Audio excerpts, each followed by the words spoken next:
Yeah, check this out. This is a beautiful spring day. And so I decided, I got a few hours before work. I wanted to get outside and film this. Do something different. Like a lot of people, I work a lot. In fact, I work about 60 hours a week currently. So you can imagine with a schedule like that, you're not always getting out and maximizing your time. But today, I have a little bit of time, and so I want to take advantage of that. Get out here, enjoy the spring air, at least as best you can get in Pyeongtaek. Check out the cherry blossoms. Do these beautiful things. Getting to watch these flowers as they actually bloom. Look at that. Lovely. Before it gets all hot and everything. So yeah, I'm just gonna do a little stroll. And I wanna show you something here. This park over here, which used to be an old fortress. The Nongseong Fortress, it's commonly called. Now, as I show you this place, it's kind of ironic. It's called a fortress if you look at some of the English signs, but there's no fortress there anymore. It's just a big park. But it's a nice place to stroll around, and I'll show you a couple of interesting things. So, for those who want to, enjoy the outdoors, who want to see this beautiful Korea in the beautiful spring, well, come with me then.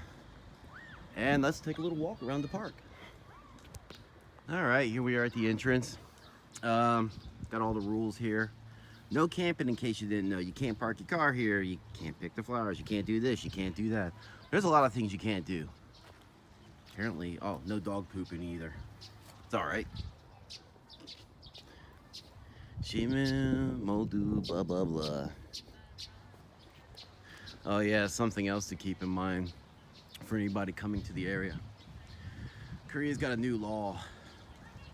They have these new leash laws where you have to keep your dog leashed and everything, and there's certain dogs I don't think they can even bring anymore. Yeah, types of dogs which need the leash and muzzle. You got your Rottweilers, your Bulldogs, Terriers, stuff like that.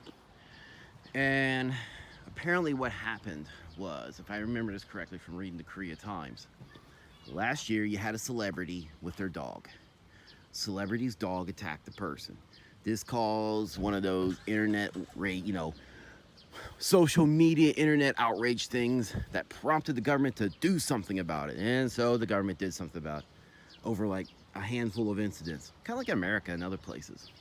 Now, you gotta have a muzzle and a leash and other stuff. But just keep this in mind. If you're gonna bring your pet over here, or if you plan on buying one, keep this law in mind. Research it. So what do we got over here?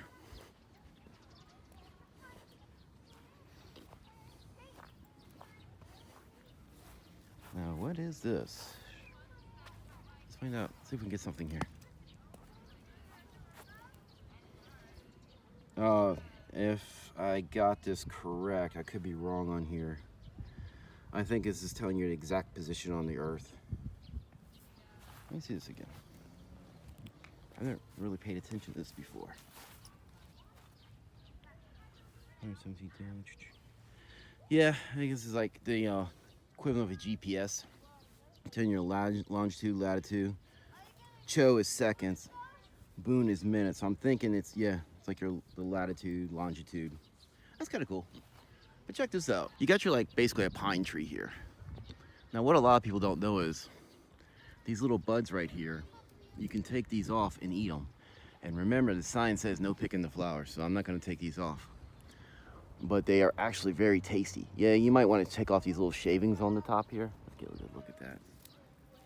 Take off those shavings. But you take this off and you just chew on it.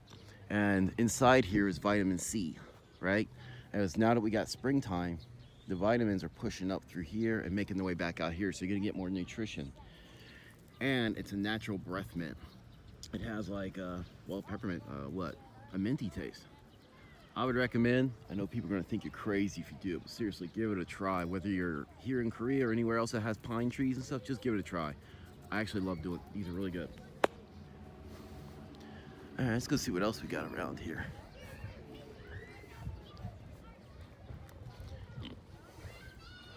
What do we got here? A weeping willow tree. Yeah, curious thing about the weeping willow tree. Now, weeping willow trees which let me make sure I'm telling you this correctly, because we have a lot of weeping willows. Uh-oh, we got a crying baby. But anyway, if you see a weeping willow tree in the area, they're pretty cool.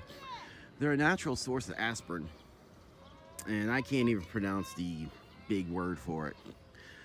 But the aspirin, if you will, comes from the barks and like the tree in the leaves, and you can chew on it.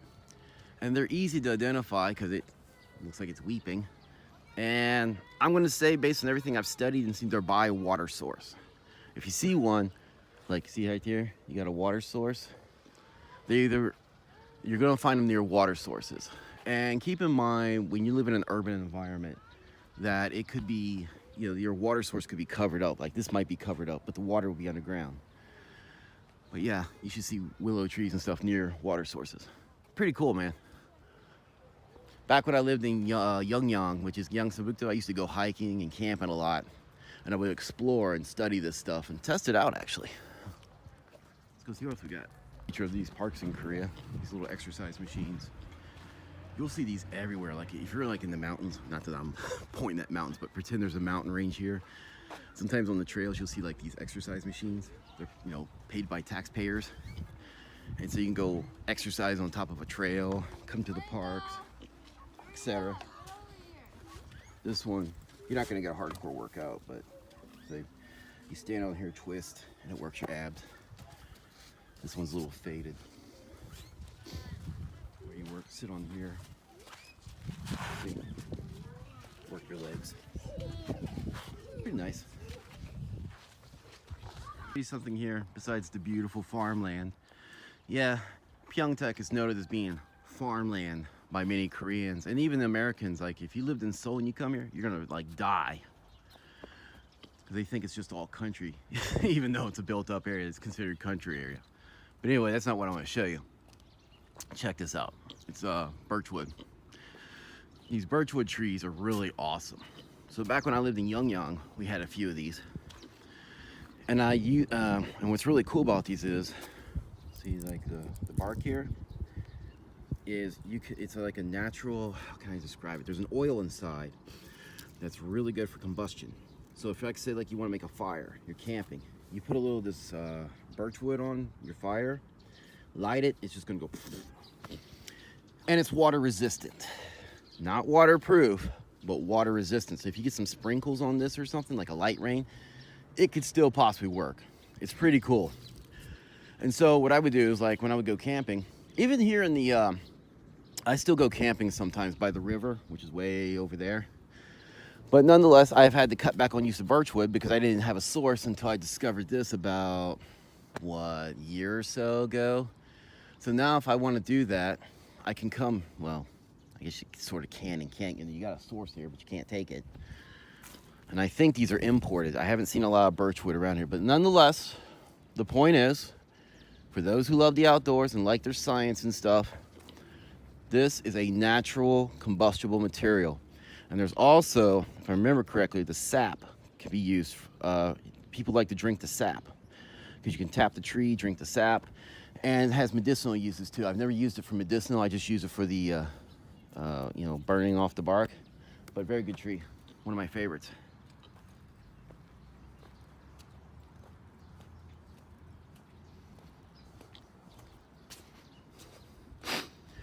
So, I'm not going to tell you I'm a genius. I know all the history here about this, but from what I understand, I guess that was the center part of the fort. And so what I'm going to do is I take this little stroll, walk around here, then make the way inside, up there on the hill. Enjoy the jets flying over there. Oh, is that an A-10? Oh yeah, check this out, we got A-10. I got the sun on my face, hard to tell if I'm getting it. Anyway, yeah, we got the A-10 Warthogs. Those are pretty cool.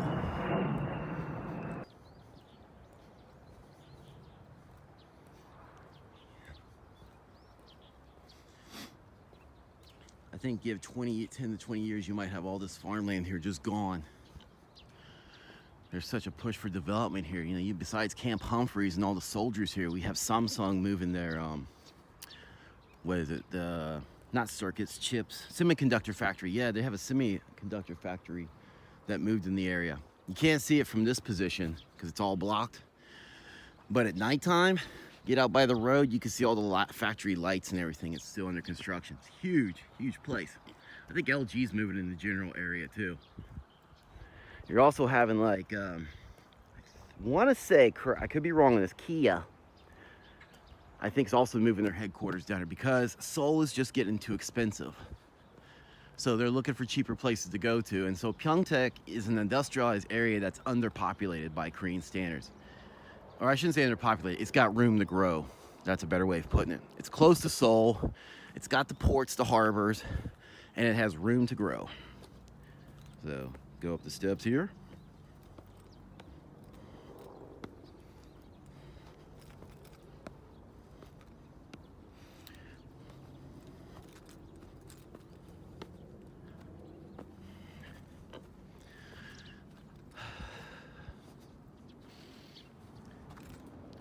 Yeah, it's a pretty simple place.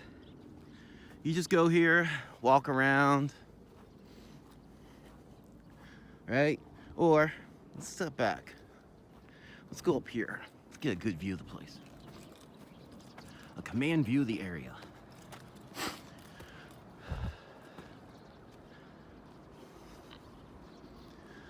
There you go. See some of the more beautiful blossoms. Bird's nest. Yeah, take a moment, smell the flowers, enjoy the view.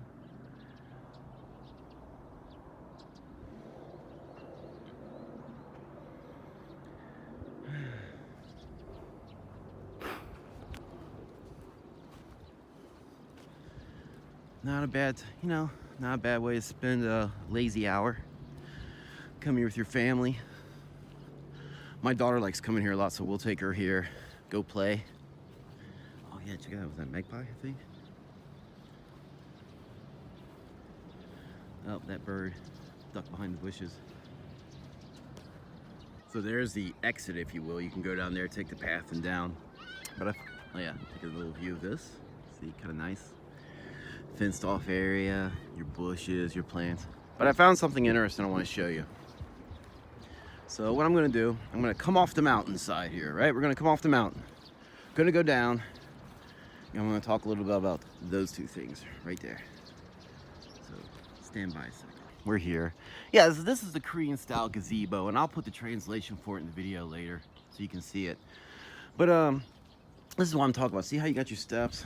You come up here, you can sit down on it, have a little picnic, especially like when it gets a little hotter out and you want some shade. Or you take a day like this where it's like right now in the 50s. It's supposed to get to the low 60s today. So kind of pleasant, you could come here, relax, have some snacks. It's pretty nice. But the one thing you don't see here is when you come up here, you're supposed to take your shoes off. So you're supposed to take your shoes off here and then scrounge around there. I gotta admit, being in the city here with all the Americans, I don't know if people really do that. I see like mud and stuff up there. Where in Yongyang, where if you want to call it my hometown in Korea, where I originally spent 10 years at, it was always take your shoes off, get up there, and you had these much cleaner. It was a much cleaner thing than this. But anyway, I do like the architecture. Then over here, we got this statue, which I've never paid attention to really. I mean, I've seen it, but I haven't really studied it like I should. So let's go check it out. See this? All right, this is Hanja, which is basically like the Chinese script, still used in Korea and Japanese, right? You'll see that a lot in Japanese. And so I cannot read Hanja. Cannot tell you what this is. Somebody else will have to fill in the blanks for this. But here, this is very interesting. You've got a mix of, see, Hanguk, so that's the Hangul, that's the Korean, mixed with the Hanja. And you'll see stuff like this a lot with older documents or older publications, or maybe in this case, they're trying to reference a lot of ancient stuff. So the Hangul language is roughly 500 years old. Before that, they had to use the Chinese, okay? They being the Koreans, of course. So when the language was first introduced, it wasn't like widely accepted and popular. You should go see some like in the museums in Seoul and stuff. You'll see some old documents from like hundreds of years ago, and you'll see a gradual transformation where it goes from like say all Chinese to the introduction of Hangul, which will have like one word here, like one Hangul character, you know, Korean word here with a bunch of Chinese.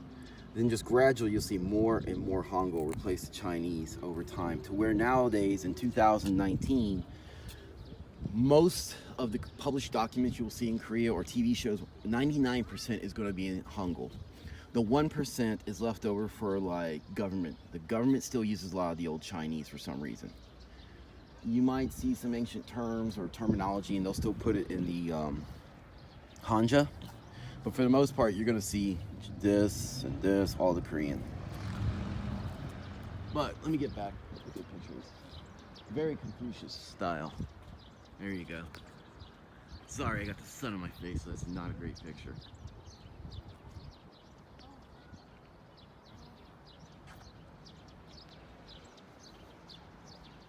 Oh yeah, here we go, see? This is a lot easier to read.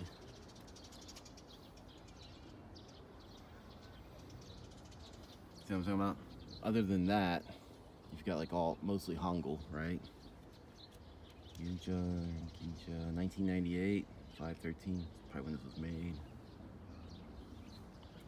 No, later than that. 2004, 318. Okay, so that's when this was. I gotta ask my wife. I really gotta ask her about this. I don't want to say it's the Korean War. Oh, that could be. We have these monuments all over Korea. But very interesting, worth checking out.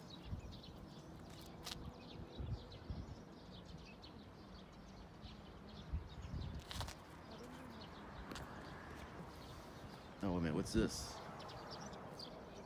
No. More. Fancy thing. All right. Well, that's enough for me. I need to go back and change and take care of some other business. So thank you all for watching this. Hope you learned something and have a great day.